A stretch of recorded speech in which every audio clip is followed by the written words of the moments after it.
you. My name's Oliver. Thank you for taking the time out today to spend some time with myself and Mikey Malfesis, who will be going through the security overview with Mimecast. So over the next hour, Mikey will go through all sorts of benefits around cybercrime and all the ins and outs of what his profession has taught him over the last 20 years. So very knowledgeable chap, and I hope you find it useful. There will be some Q&A at the end should you have any questions. So a little reminder again, if we can have mics on mute throughout the webinar, and at the end, obviously we'll have a free session to ask any questions, and we'll also be in contact with you afterwards, just to have a quick catch up and see what your thoughts are on the webinar. So without further ado, Mikey, I'll pass the baton over to you, and enjoy the webinar. Thank you. Thank you very much for the introduction, Oliver. Good morning to everyone. It's afternoon over here where I am. You'd probably hear from the accents. My name is Michael Malfesis. I'm based in South Africa.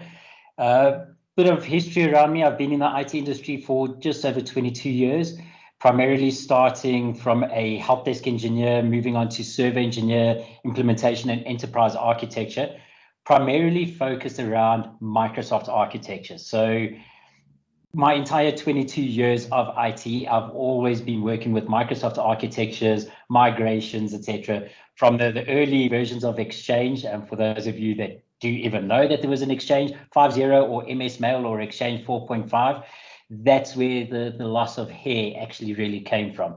I've also been a Microsoft certified trainer, traveling around the world, giving training sessions on behalf of Microsoft relating to their technologies.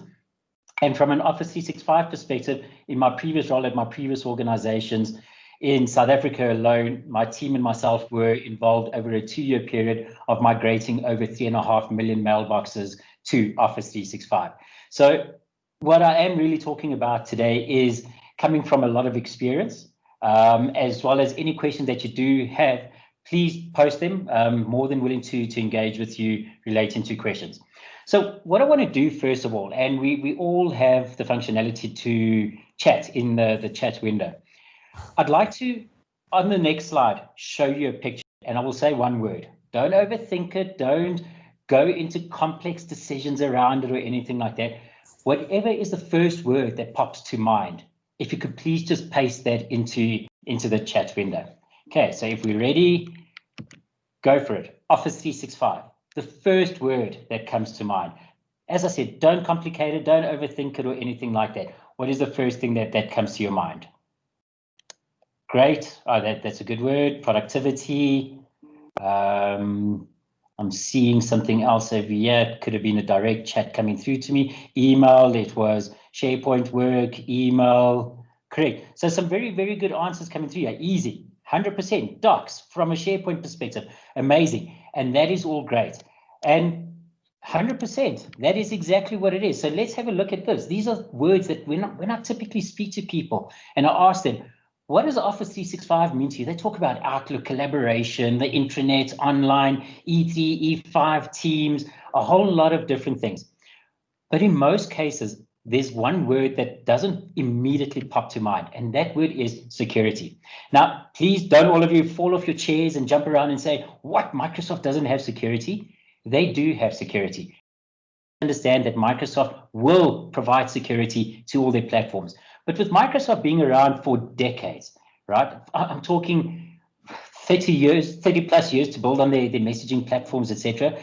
So they've never really been known in the industry as security leaders. And I'm a firm believer, based on my history, everybody should move to the likes of an Office 365. They are really well known as a productivity toolset. Actually, they're the best productivity toolset ever known to man. And they are really well known for their OneDrives, for their SharePoint, for Exchange, collaboration, documents, that were mentioned earlier. And underlying to that is a security component. But what we need to really understand is with moving your information to the cloud, with moving your email to the cloud, it becomes somebody else's environment where your business critical data and documents are stored. And that is why it is important to understand what the security landscape looks like. So if you had seen the holding slide in the beginning, and this is a global statistic, it is nothing that Mimecast thumbsucked or picked up, it's independent studies, that 94% of cybersecurity threats originate with an email. So if you let that sink in, that your email is one of the most targeted platforms ever, right? You really want to make sure that that is secured with multiple layers of security. So what I want to first take down a path down memory lane, right? If we have a look at it back in the 1990s, and yes, that is when I was working in IT, corporates started moving over to digital and cloud. And with them moving over to digital and cloud, well, the cyber threat actors then started saying, information is going to a cloud, information is going digital. Let us see what we can do with that. And at that stage, regulatory compliance wasn't that important, or well, let me rather take the word away, not that important. Regulatory compliance wasn't well known. Yes, specifically around financial sectors and healthcare, that has always been there. But industries like mining or retail didn't really have that much regulation coming into play or compliancy. So it was all fairly new. And honestly, back in the 90s, when I used to install an Exchange server, the first thing that I used to do was, on the perimeter perspective, was do an antivirus. And with that antivirus, well, it helped at the perimeter side for the types of threats that came through. And those types of threats were really quite simple. For those of you that knew, in the 1990s, one of the biggest viruses that we had over there was something called the I Love You virus. And what did that do? It went into your email, whether you used Outlook Express or Outlook, it went to your address book and just sent out a Trojan out to everybody else on your address book. It was more of a nuisance. And based on today's types of threats, for a lack of better words, it was kind of cute. You know, I would rather take that kind of threat coming through right now than the kinds of threats that we are seeing. And the attackers are realizing that people are moving more and more data into the cloud and becoming more and more digital. So the threat landscape is really, really increasing. And organizations have always looked at the perimeter security and have done a fairly good job at that for business email compromise. And that's where Microsoft is also looking at it from that perspective. That's saying, right, we are hosting companies' mailboxes. We need to provide a certain level of security at the perimeter. So if you look at Office 365, any email licensing plan that you have there has something called EOP, which is Exchange Online Protection, to help circumvent attacks around spam and malware coming through. But the attackers know this, and the attackers have seen this. And what they do is they understand, let us get more threats coming through. So taking it back into 1998, basic hygiene was great. You know, antivirus and anti-spam was sufficient. But fast forwarding, going even just to 2014, the attacks became more advanced and more targeted. Because back in 1998, if somebody attacked your organization, they said, I've got your information, what can I do with this? I can't really do anything with it. With regulation coming into play, fast forward to 2014, now I've got data. There's something called the dark web. Let me go ahead and sell the information. Let me hold the company to ransom. Let me pretend to be a CEO and pretending to sit at the airport, send the CFO an email and say, hey, Bob, sorry, I'm sitting at the airport. I'm about to board the plane now. I forgot to tell you, please pay company ABC £5 million. I'm going to be offline for the next 8 hours, but when I land, I expect that this has happened. Bob is then looking at it and going, ooh, it's an email from the CEO. It must be valid because it came through via email. And that is how the attackers are coming through. So you really need to have a look at how the attackers are your corporate identities as well as your email. So fast forward a couple of years ahead, everybody is now really moving to digital and cloud. And especially with, and I don't like saying it because everybody's saying it, but I'm grudgingly going to have to say it, with the new normal, everybody working from home with the global pandemic, people have moved applications to the cloud, not just an email workload. Some organizations, specifically over here in South Africa, and I know it's happened globally as well, companies had always planned to say, well, 25 to 30% of my workforce is going to work from home. The other 70% are going to be working from the office. So I don't really have to move everything to the cloud. In South Africa and other countries, what happened is when we went into a lockdown, you weren't even allowed going to the office anymore. 100% of the workforce had to go work from home. Companies scrambled. They got 1 week's notice. What did they do? They accelerated their cloud migration. They accelerated adopting cloud. And at times, they neglected some of the security features. Now, if you have a look at Office 365, there's built-in security over there. But was it sufficient? Because now all the attackers are looking at it and going, you know what? You're now working from home. You've got this kind of a license plan. Maybe I can try get into your environment that way. And that's why circumstances accelerated things. And this is where we had to fast forward from a security perspective and also see, well, threats are no longer just coming from external in. There's also lateral movement of threats. What happens, for example, if somebody is sitting in your environment and sends through a threat? A good example, and I had this discussion actually with a CIO that wasn't in South Africa, it was actually in the UK. And he had said, a malicious email came through on my platform. I've got security over there, but why didn't we capture it? And really interrogating with the CIO, I found out that they were using WhatsApp in their environment. Okay, allowed their users to use WhatsApp, and they allowed although they protected on the perimeter, they allowed their users to utilize WhatsApp desktop. Now, to let you understand how that is, if I went to Oliver and I sent him via WhatsApp a malicious email or a malicious URL rather, and he opens it up via WhatsApp desktop, I've bypassed every form of security because that link is now immediately open up on that person's web browser. So I've bypassed all the security. And those are the types of things that people never took into account regarding security. And that's why it's also important, not just to protect on the perimeter, you also need to see what is happening inside your perimeter around the security.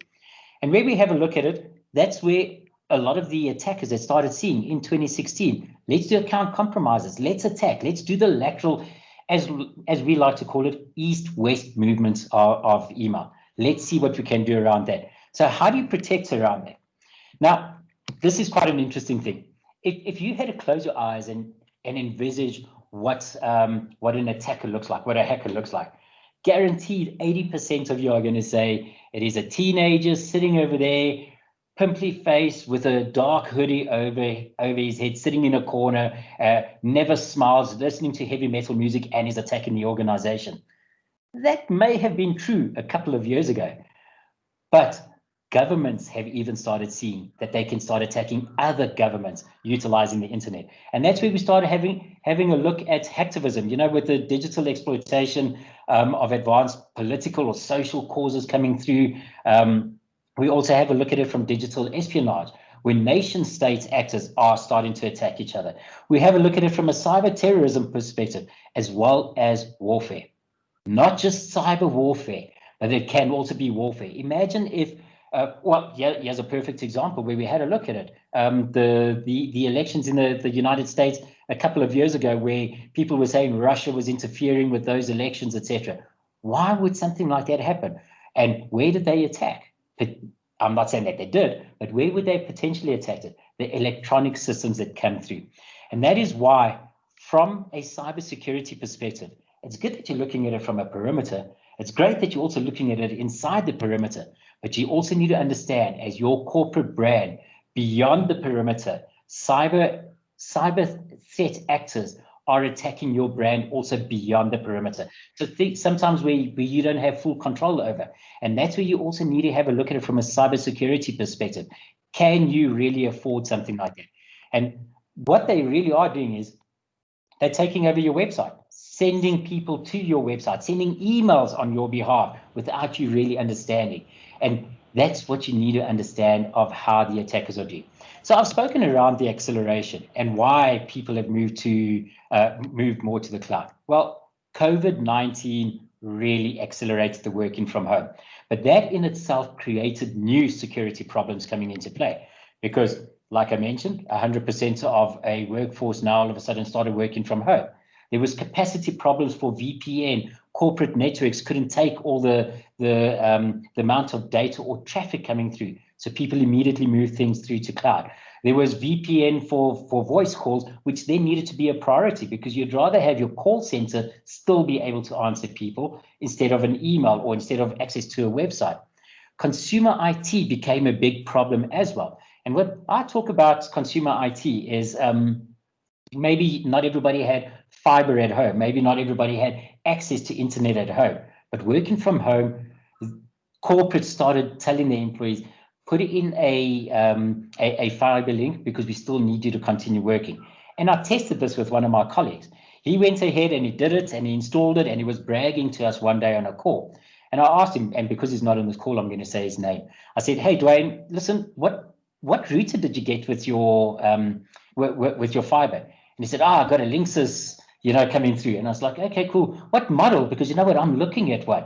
And he gave me that. And I said, okay, cool. What ISP are you using? And he told me, and I got the IP range. And I just asked him another few social questions. Do you know, within 15 minutes, I had access to his router because he didn't change the default username or password.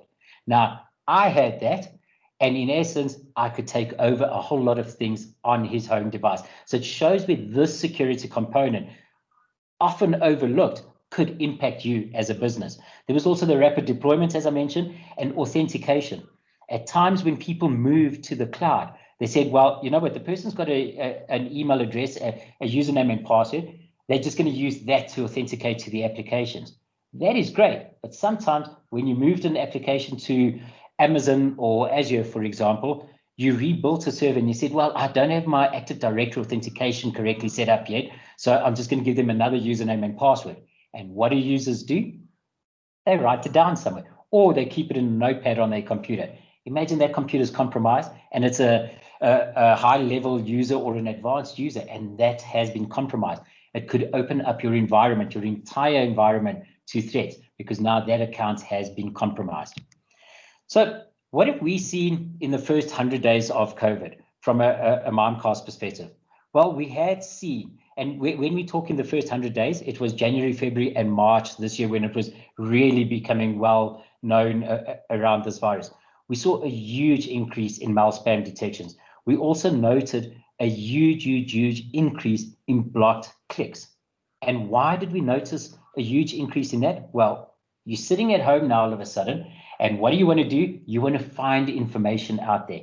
And you don't want to click on the first link that comes through and say, you know what? Okay, so this is all about COVID. Until something makes sense to you, you keep going to the internet, you'll accept any email that's coming through because it's something new. It's something that is potentially terminal. You want to get all of that information. And the hackers know that. The next attack that I really see happening in the next 2 to 3 weeks is the Black Friday attacks. You know, if you received an email right now to say Easter specials, would you look at it and go, "Ooh, I really want to see what they are"? No, you would wait for the Black Friday specials to come through because that's something interesting right now. And the attackers know that. They will send it through to you. And that's where we typically see a large spike in targeted attacks. So let us talk about the ways that corporates are typically vulnerable. And from a Mimecast perspective, we've got a framework, and we call it the Email 3.0 framework, where we've broken down security into multiple layers. And I'm going to concentrate on some of them over here with you. But typically at the zone 1, that is at your perimeter. How are you vulnerable? Well, that's where the spam attacks are coming through. That's where you could stop them at the perimeter. You've got your targeted attacks coming through. So URLs or embedded malware in an attachment coming through. And you may think, well, what's the chances of anybody attacking me? Understand one thing, attackers do not, they're non-discriminatory. They will see any vulnerability to anybody, whether you're an organization with 3 users, whether you're an organization with 30,000 users. To them, it's their payday. They will send something through to you, hold your company ransom, and if they hold it ransom, they know you are going to pay for it. A good example is there was a lady that I was assisting over here. She went into retirement and she didn't really save a lot in her pension funds. So she opened up a paving business. It was just her and her husband that did it, and she had a couple of workers working with her, to go lay the paving. And her machine was attacked with ransomware, and they wanted $2,500, if I'm not mistaken. It was about 6 years ago. They wanted $2,500 and to her that was crippling. She could not afford it. And I tried helping her, and I said, the chances are, if you pay that ransom, you're probably not going to get the decryption key. And if you do, guess what? You are now a target because now they know you pay. So my advice would be recover from a backup. And she didn't have a backup, which was a big problem. So helped her get a new machine, everything like that, and she started from scratch. But she had lost purchase orders. She had lost all her client base and everything because she had no backups. And to her, it crippled her business. It took her about 2 years to recover. And a person in retirement, that is a lot. So at the perimeter, this is where we really need to make sure, from small to medium to large to the biggest enterprises, that you are correctly protected at the perimeter. And then moving on inside the perimeter, human error. There's a big problem, right? And where we talk around the human error perspective, you could have users in your organization that may be upset with you and, you know, with the bosses in your organization.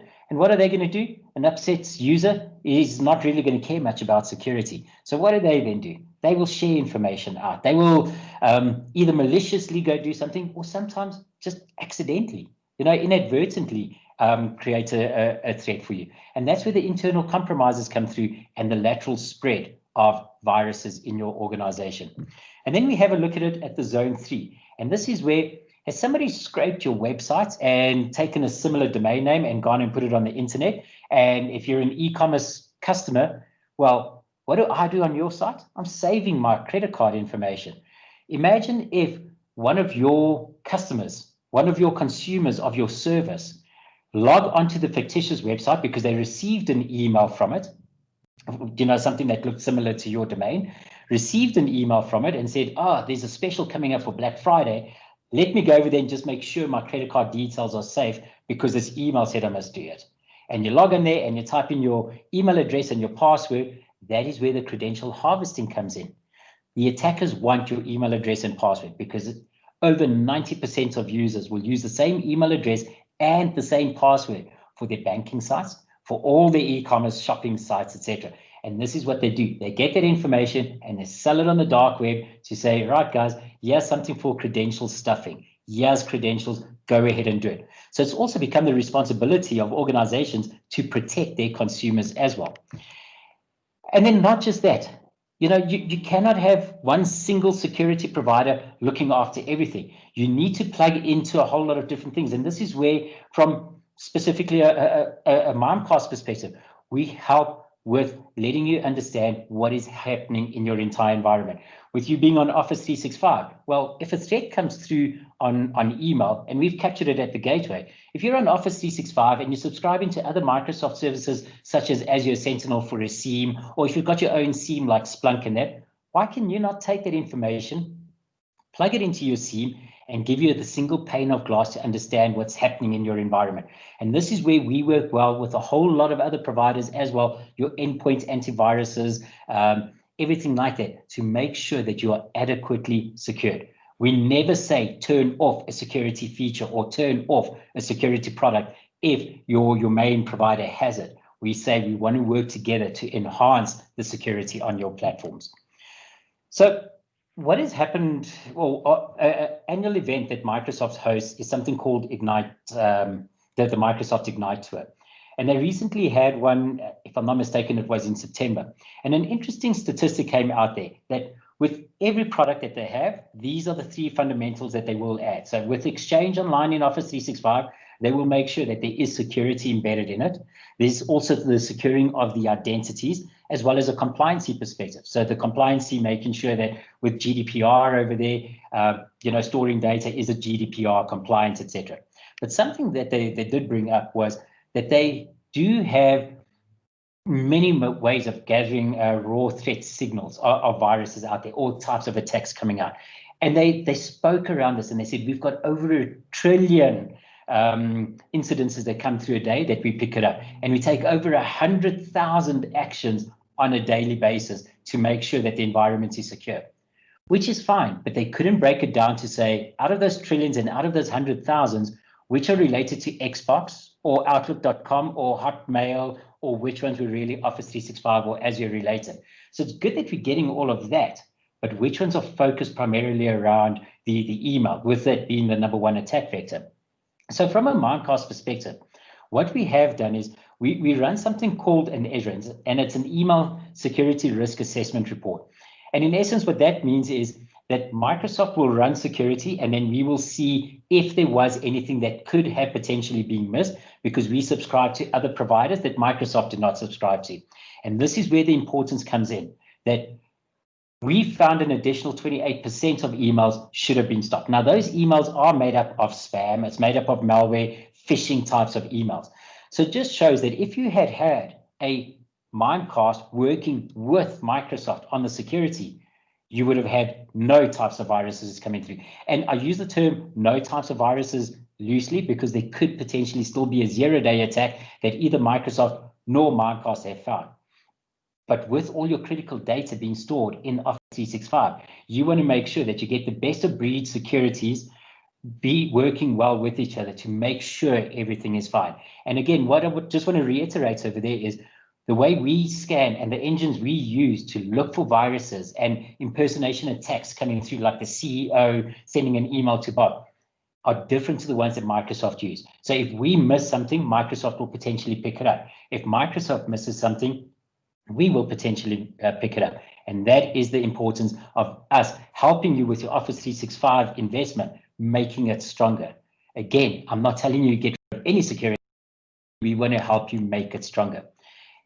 So breaking down the 28%, let's just use this as an example. In an SMB type of customer that sends on average 5 million emails per year, if we break that down, that is 1 million emails over a 73-day period. 28% of threats that could have gotten through over there means that 1.4 million emails were spam that should have been stopped with one of the providers. Malicious attachments, 540 malicious attachments, and 2,800 impersonation attacks. Now, some people I've spoken to, and they said, well, 540 malicious attachments coming through out of 5 million emails doesn't really sound that hectic. Well, if we break that down, imagine if one of those malicious attachments was a ransomware attack and your user executed that on your platform and they lost all their data, and that ransomware then moved onto a SharePoint or Teams or even your local file server, right? What is the impact of that? So it is quite a big risky environment to have the 28%. From a spam, yes, spam is relevant because I didn't do online shopping. My wife loves it. If I got an email coming from a e-retailer, I would look at it and go, spam. But my wife would look and go, I want this because I want to see all the specials. So the spam is relevant, but it is critical to understand that malicious attachments could come into an organization as well as an impersonation attack. I did figures the other day with one of my colleagues, and I said, around malicious attachments, imagine if that all came through and we broke it down and we said a resource now needs to go and reinstall the machine because you've got a backup and you want to go ahead and you want to do that, that's fine. But in essence, you would have 1,600 hours dedicated to reinstalling machines in your platform if that was your company from that SMB environment. So that is where we have a look at it, of saying, guys, make sure the security is fine, because it's not just a machine that is attacked. It's got a ripple effect in your environment. So we often say, don't just take our word for it, because yes, it's Mikey from Mimecast sitting over here now presenting through to you and telling you go ahead and take services, go do this, etc., etc. There are independent studies out there, and the independent studies have said we are analyzing the type levels of security in Office 365, in G Suite, in all of those other cloud providers, and let's see what the specialist security companies like a Mimecast provide you. So one of them are, for example, like SE Labs, where Mimecast received a AAA rating, where Microsoft security comes through with a C rating, okay? It's not doom and gloom. Please don't think it's doom and gloom or anything like that. It's just coming back into one of the Gartner statements that's saying, when you move into the likes of an Office 365, you add protect our potential gaps. That is why we help to strengthen it. Look, it is totally unfair to say that Microsoft must be fully responsible for all the cybersecurity threats out there. That is where we want to come in and help them. So what we want to have a look at as well, break down some further statistics. Over a 12-month period, Microsoft have come out and they've said they've got over 300 million email boxes in Office 365 alone.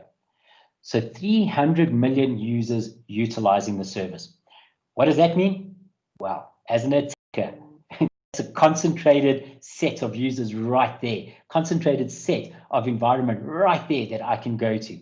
And what the attackers typically do is they set up a demo Office 365 environment, take it with the best security because they can get the trial versions, and they understand where the loopholes are. And then they will send out attacks over there and they will say, right, let's see, out of these 300 million people, if I get a 1% hit rate, hey, that's 3 million people that have fallen victim to my attack. And that is how they work around it. What we also found in the last, over a 12-month period, we had noticed that OneDrive traffic had doubled. But from a Mimecast perspective, we had picked up that attacks specifically related to OneDrive, which is hosted on Office 365, increased by 237 times. Now, why I bring that stat up over there is to show you the attackers don't keep two ratios. They don't say, oh, well, OneDrive traffic doubled, therefore my attacks must double. They go, oh, OneDrive traffic doubled, which means more people are utilizing it, which means I've got more people that I can attack. So let me send out more attacks. If you have a look at the Office traffic, that is relating to the likes of the SharePoint, where it increased by 2.5 times. But the number of attacks blocked by Mimecast, looking at that, increased by 7,500 types of attacks. So in summary, Microsoft really have an intractable email security problem. And the problem is they're a victim of their own success. A lot of people going across it, which means they are a bigger target. And it's unsurprising. With having 300 million people over there, why 94% of cybersecurity attacks originate with an email? Because everybody does it. You know, somebody asked me the other day, I was on a panel interview, and they asked me a question and they said, isn't email dying? Don't we have other technologies out there? Isn't the death of email imminent? And I reversed the question. I said, every single user I know, when they get to work, what is the first thing they do once they've typed in their username and their password onto the machine? Open up email. And why do they do that? They want to see, are there any actions that have been sent through to them? If they sent anybody an email yesterday, have they responded to it? It keeps them informed around what is going on. So email is here to stay. And that's why it is unrealistic for Microsoft to really face this problem alone. We are here globally to make sure that we can beat the bad guys together. We really want to stop bad things from happening to good organizations. What I want to just talk about is the Swiss cheese model. Okay, so Swiss cheese model, and you will have to forgive me on this. I'm not a cheese fan. I don't eat cheese. So if I do get the analogy slightly wrong, you'll see where it is going. But I am told if you take a block of Swiss cheese, when you cut it up, there's holes inside the Swiss cheese, right? Now, if you put those 3 or 4 or 5 pieces of Swiss cheese from the same block down on your plate, and you decide, ooh, I want to put them all together. When you align them together, what happens is the holes all correctly align to it. And this isn't just from a Microsoft side. Security technologies do have holes. And that is why we often look at it and we say, well, get the slice of Swiss cheese from multiple blocks of Swiss cheese. Because then if you pick it up all together and you align the blocks or the slices together, the holes never correctly align, right? So that if something goes through on one hole, one security flaw has been found in one technology, the next wall will protect you. And that is how you need to look at the security, the multi-layered security approach.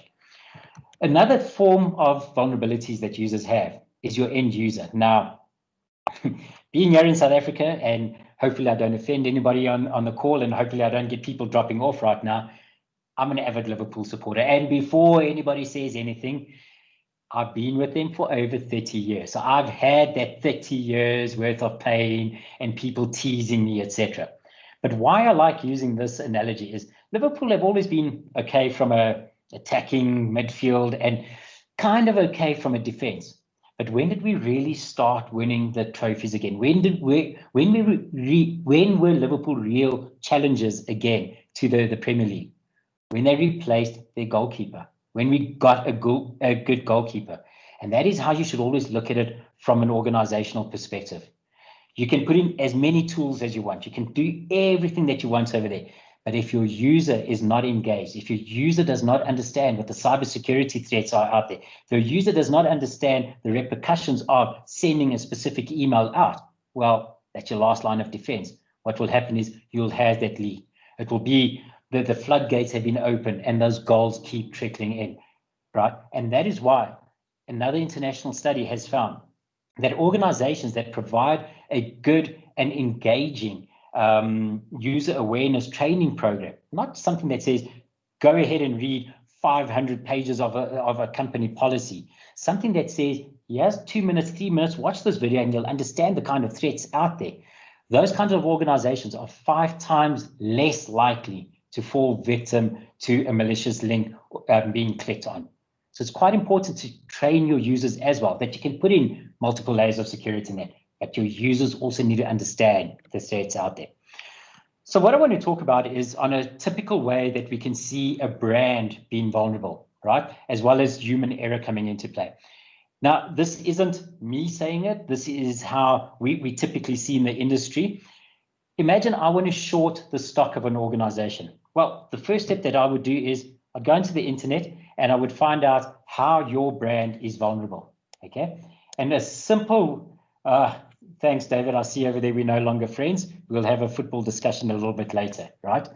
So what we have a look over here is, if I want to understand where your brand is vulnerable, a very quick question that query I could go do is something called DMARC. And DMARC is a protocol out there that lets the rest of the world know and lets you know if anybody is sending email on your behalf that shouldn't be doing that. So if I find your brand is not DMARC compliant, so you haven't taken all the security measures in place for protecting your brand, I now know where one of your vulnerabilities are.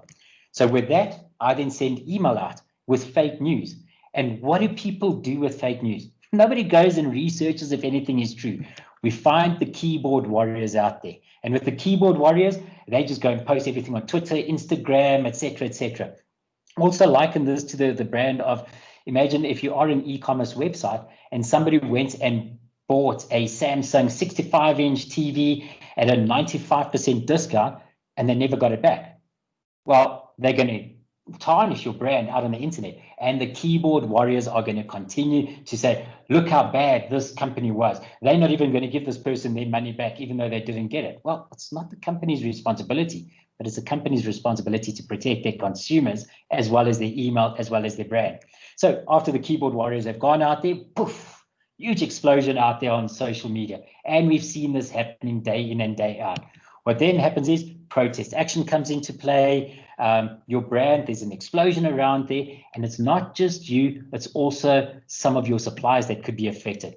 But hey, I've shorted your brand because social media, hey, if it's on the internet, it must be true, right? People will stop going to your organization. It will also impact your brands. It will impact your suppliers, because we had an incident over here quite recently where a company released an advert which was not the nicest kind of advert to do, but it was for a specific brand that they were selling. So with the protest action, they shut down a couple of those stores, plus also insisted that that brand be removed from the shelves of all other retailers as well. So a single advert that went out had such a ripple effect in the organizations. So the third-party brands were affected. And this is what we often tell organizations what they need to do. Reassess your risk often, very, very often. And what you need to do is you need to determine the risk that you have, the threats on a balance of probability coming through, right? What is the probability of that happening? You also need to check what assets you want to protect. And one of the things that you need to understand is your employees are assets to your organization. Your laptops are assets. The information that you keep is an asset to your organization, all the emails that you get. What controls do you have in place to protect all of your assets, as well as what is the business impact if one of those assets are compromised? How are you going to be able to recover around from that? So this is where we have a look at the data recovery around your email. So I like looking at this from a story I tell. So I've got a 5-year-old son, and one day I'm going to be having him climb into a treehouse. And I don't always stay focused, my attention's not always around there. What happens if he falls out of the treehouse? Now, so paint this picture. What happens if your child falls out of the treehouse and is lying on the floor in agonizing pain, etc., right? You are then going to pick up your child, pick up your car keys, and rush off to the hospital because your daughter, your son, your daughter's crying, right? When you get to the hospital, from a South Africa perspective, we've got medical aid. The closest hospital we would have potentially gone to is a private hospital where they will not assist you unless there's a form of identification as well as a medical aid card coming through. I ran out of the house. My daughter's in my arms. She's lying on the on the benches over there, but I've got my credit card with me. That is in essence what you do. You immediately pull out your credit card and you swipe it and say, I'll sort this out with my medical aid later, because you don't want your child going through that pain. And this is how you can liken it to an organization. Imagine if a service isn't available, or if there's a restriction in place or something. What do your users typically do? Well, they'll go to Gmail, Outlook.com, Hotmail, and they could potentially start sending out corporate information that way. And in that way, you potentially lose some of the security around it, as well as the integrity around your email and your data. So when we have a look at it from email archiving, this is a statement that comes from a Microsoft perspective, that archiving should be seen as backing up your data, removing it from the current storage, and storing it elsewhere. And going back in history, why did they do this? Well, Exchange servers started, going with memory and processing power, etc. And Microsoft would only support you if you were on fast storage. So they said, well, let you move email that you don't typically access anymore, move it onto slower storage. And that concept is still the same as what we have in Office 365 today. It is moving a single instance of the email from a user's primary mailbox to a secondary mailbox. The main word over there is moving the email. It's not taking a backup. And this is why it is still important in an Office 365 perspective to make sure that you have something that you can back up in case something happens and you need to recover from it. So when you move to a cloud provider, it's a software as a service. They're giving you the software. You still own your data. You're still responsible for your data. You're the responsible party for your data. And from GDPR perspectives, etc., that is clear around there of what you really need to be careful of. So why do companies archive data? Why do companies keep data? Well, compliance reasons. Let's bring in GDPR. You need to keep certain things. You need to keep certain things from a finance sector, a healthcare regulation that's come into play. There's also guidelines that you need. But not only that, you need to be immutable. And when we talk about immutable, it's the definition of immutable is it needs to be unchanging over a time. You cannot go in and manipulate the data that has been archived or stored in your backup or on an online archiving. So it's extremely important to understand that. And why I brought in the story around the hospital is your users would typically go to the least resistance of sending out email. Now, if you're archiving or if you've got a backup of your information, and if a service goes down, you want to continue operating. As a business, you cannot afford to be offline. And this is why it's important to make sure that your data requirements are clearly outlined. And from an Office 365 perspective, they do provide you with a level of keeping your data. But the problem is it is rules-based. And with the rules-based, they then get applied to a time-based policy. Then with the time-based policy, you get a limitation of how much data you can really store in the cloud. You reliant on authentication as well as what happens if there's litigation that comes into play. Well, from a different perspective, where you've got litigation and you've got mailboxes held in litigation, Microsoft also provides something in the cloud called a retention lock, which means a rogue administrator cannot accidentally go make a change to any email. But if you put that immutable lock onto the email, the problem comes in then that what happens if, with the right to be forgotten in GDPR, someone says, please go ahead and delete my data. I've got the right to be forgotten. With that lock in place, yes, you're immutable, but you can't be compliant because you've got the time-based policy inside there. So it is doable, but it becomes extremely complex to start managing. And this is where the likes of having a backup or a archive as a backup, something that you can recover from if you are attacked, make it simple enough for you to use, make your company viable again, that you can continue to operate. So what I want to quickly do is talk around how Cobweb and Mimecast help you enhance your security. So what we have a look at is something called the NIST Cybersecurity Framework. And there's five principles around that. The first one is identifying, protecting, detecting, responding, and recover. So what I want to show you is how it is extremely important from the identity perspective to identify the threats coming into your organization, understand what it is so that you know how you can protect yourself. You also need to understand who your riskiest users are in your organization, because, you know, sorry to say, I've come across some people where I look at it and I go, can I bring you a box so you can pack the computer back inside and I give you a pen and paper? Can you rather do that because you're just not grasping something? But it might not be their fault. It might be how I'm engaging with them that they don't really understand. And this allows you to understand who your riskiest users are so you can better upskill them and train them so it doesn't put your organization at risk. Also, to understand around shadow IT, are they using any applications, cloud applications that they shouldn't be using? And this helps you work with that perspective on the threat dashboard. We also need to understand the protection. Like I said, that your users are your best assets in your organization. Upskill them, train them, make it fun for them, let them be engaged around it. And then detecting where the threats are coming from. It's important. If you never deal with a company in Ghana, why are you all of a sudden receiving 150 emails from Ghana that all look valid and people want you to make payment? Block them because you're not dealing with them, right? Understand where the threats are coming from. Understand the types of malware so that you can block it immediately where it's coming through, as well as respond. That if a threat is found, how are you going to be able to respond? How can you take the email out the person's mailbox, or if they've saved the attachment anywhere else on their desktop? You need to be able to remediate, fix the problem. You also need to understand from a continuity, if email is your business critical application, what if one of the services go down? What if as your authentication goes down, but email is still up, right? You can't authenticate it. You need another form to communicate around with organizations. You also then need to understand, how do you recover from a breach? So if a mailbox was hit with ransomware in Office 365, for example, like I mentioned earlier, Microsoft is a software as a service. You own your data. You're responsible for the data. How do you recover from it? You know, if you're archiving, you should be able to use the archive to recover. If you've got a backup, how do you utilize that backup to get your information and your users up and running again in the quickest and shortest time so that they can work on the fly, basically, to get everything working, as well as benchmark yourself around other industries, around what are your competitors doing? What are they doing in your country, as well as globally? Where are you around there? It's important to benchmark yourself as well.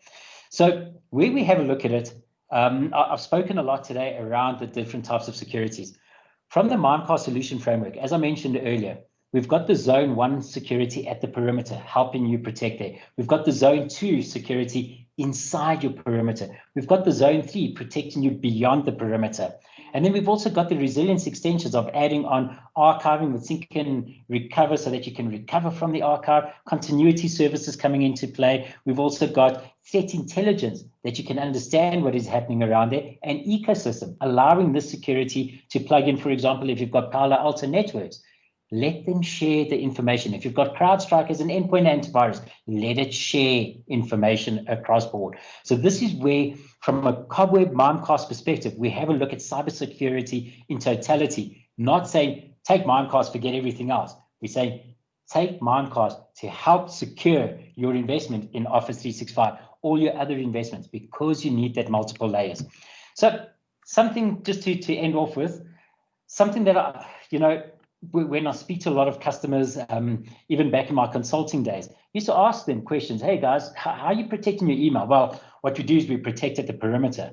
So I hope that this opens up the question to say, why do some organizations still see email security only as a perimeter problem? It is not that. If you correctly protect the perimeter, you still need to make sure of all other avenues around there. And on that, this is what helps keep some organizations comparatively more secure than other organizations. It's because they're looking at the multi-layered security in-depth approach to protecting their email. So on an ending point of view, these are some comments that were done by independent studies. Why do customers use Mimecast and Office 365 together? Well, from a phishing perspective, to help enhance prevention of phishing in their environments. From a mail backup perspective, it's utilizing Cobweb, helping you with backups, utilizing archiving, etc. In case anything happens, you need to be able to recover. Administrator efficiency, having that single console to correctly adequately secure your environment, as well as understanding the threats that come through. Helping with the ease of transition to Office 365. Hey, you know, a little known secret over there is Mimecast are actually a Microsoft Gold certified partner, which means we work well together. We really work well together. If we were over there saying, oh, Office 365 is bad, we wouldn't be one of those partners. We want to make sure that the reality is we wouldn't exist if Office 365 or Microsoft weren't there, right? But we want to make sure that where you're taking your data is properly secured and helping you that if there is a downtime in that platform, you can still continue as a business, continue operating. So on that note, I want to thank you very much for your time. And I hope I've triggered some thoughts, processes in around the discussions we've had. So I am available for questions, but right now I'd like to hand over to Oliver. Thanks, Mikey. Really intriguing discussion there. Thank you. So yeah, as Mikey's saying there, we're open up the floor to some questions. If anyone in the call would like to ask any questions.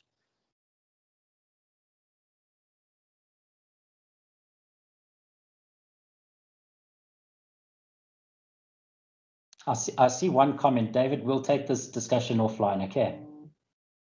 It must have been when I was talking about Liverpool, correct? Yes, correct. I'm a Man United fan, so that's unforgivable, Mikey. We'll talk sternly after the session. Cool. All right, yeah. So I'm still around for a while. If there are any, so a good question that has come up is the awareness training available in other languages? So yes, it is. I'm currently engaging with a company in Kenya, and they've specifically asked the modules to be in English and in French. So it will be in French subtitles, but the management side, you can add in the awareness training articles that come through in the end in whatever language you do want. So you would be able to do that. But from a video perspective, not fully available in all different languages of showing the videos, but the modules are available in different languages so that people don't, you know, if English is a second language, they don't really battle. The writings would definitely be in languages that we support. So I hope that answered that question. I see there's a question of, is Mimecast available as an add-on through Cobweb? Oh, there we go. Yes, I see that it has just been answered. Cool, perfect. I'll pick that up with you as well, David, or one of my colleagues in the team. It'll be someone from Cobweb will be in touch, and for people still on the call, we will also be in contact with you shortly afterwards anyway, just to follow up. So if you do wish to ask further questions at that point, if no questions sort of come to mind immediately, when we have those follow-up calls, then of course we can answer them there, or if you want to proceed or potentially purchase Mimecast, we can help with that as well. Okay, I see there's a technical question that has come up now regarding have noticed Mimecast blocking many of our outgoing emails repeatedly. Is this something that needs to be checked? So what I would like to understand though is that are you a Mimecast customer trying to send out, or are you on a different environment sending to a customer that's on Mimecast? I'll answer that twofold. If you are a customer that's sending outbound email via Mimecast, if it's being stopped, there's different ways that we potentially had stopped it, because maybe we detected a virus, maybe it's coming from an untrusted source that hasn't been listed as a source that is allowed emailing via Mimecast, or alternatively, if you're not relaying via Mimecast, if you're on another cloud provider or even an on-prem exchange, and you're trying to send email to somebody that's utilizing Mimecast, there's a lot of RFC standards that we apply to the email security when it comes in regarding RBL lists, like reputation lists.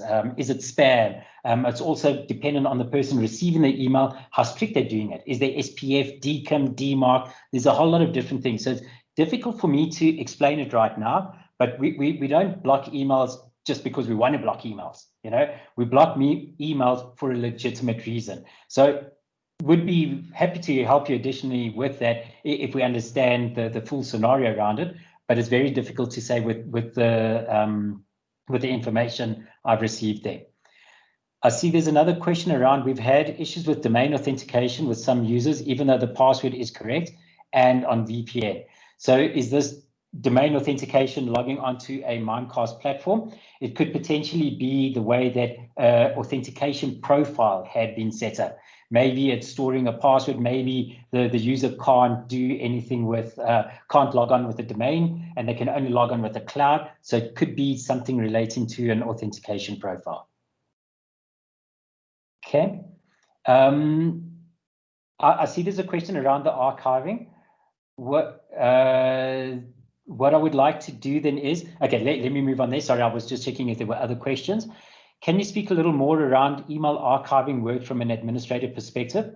So utilizing with Office 365 from the archiving perspective, what happens is Microsoft supports you storing your email in a third-party provider. And the way that they do it is you can either do a backup or you can utilize the journaling service. So the journaling service means send a copy of the email to another mailbox. Microsoft are very rigid in their rules to say we support journaling, but do not journal to another Office 365 environment. They do not support that. If they pick it up, they will shut down that environment extremely quickly. So that is where Mimecast then gets that copy of the mail stored in a user's mailbox in an immutable archive on the Mimecast platform. And from an administrator point of view, you can perform an e-discovery side, provided you've got the correct access. Not all admins can see content of the email, but you can run an e-discovery with a sync and recover add-on. You can recover from that archive, and that archive could also be used in a continuity perspective. So I hope that answered that question. We can go more technical around that, but I do not want to go level 400 technical on this call in case it goes one way, and we're going to be stuck here for the next half an hour.